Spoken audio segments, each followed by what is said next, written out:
Gradska opština Pantelej nastavlja akciju unapređenja komunalnog standarda na seoskom području. Od danas i selo Kamenica ulazi u sistem organizovanog odvoza smeća iz seoskih domaćinstava u sklopu usluga javnog komunalnog preduzeća Medijana.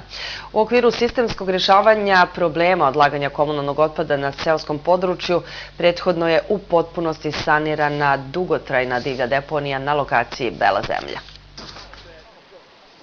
Kamenica je još jedno u nizu sela sa područja opštine Pantelej koje kroz građansku inicijativu uz podršku opštine u saradnji sa sektorom čistoće javnog komunalnog preduzeća Medijana rešava pitanje smeća organizovanim odvozom jednom nedeljom. Dosta su deponije očišćene, opština je se mnogo angažovala, mi smo im pomagali, očišćeno je deponije, što je najbitnije na Beloj zemlji gore, to smo pre neki dan sredili, očistili i evo sada počinje prva akcija ovo koju Medijana uključena da očistimo i selo.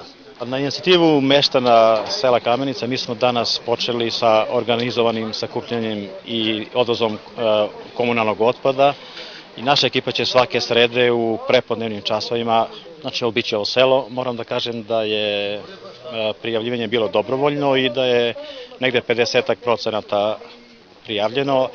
Mi očekujemo nakon pruženja naših usluga da će, kao i u drugim selima, da i ostali meštani ovog sela da se prijave. Vidjet će prednosti organizovanog sakupljanja smeća i da će oni biti sigurno zadovoljni našom uslugom.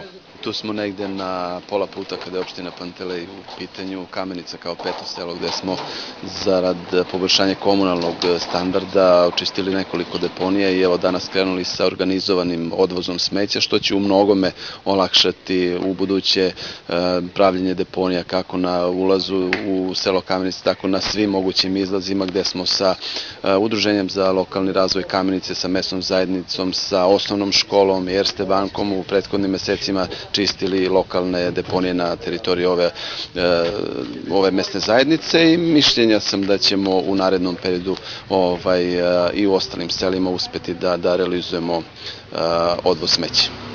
Na Beloj zemlji, gde je nekada bila deponija, u planu izgradnja vidikovca, a građa za klupe i osmatračnicu već je dopremljena. Posle detaljnog čišćenja, ograđivanja i kompletnog preuređenja, ovaj prostor u buduće će kontrolisati i komunalni inspektori.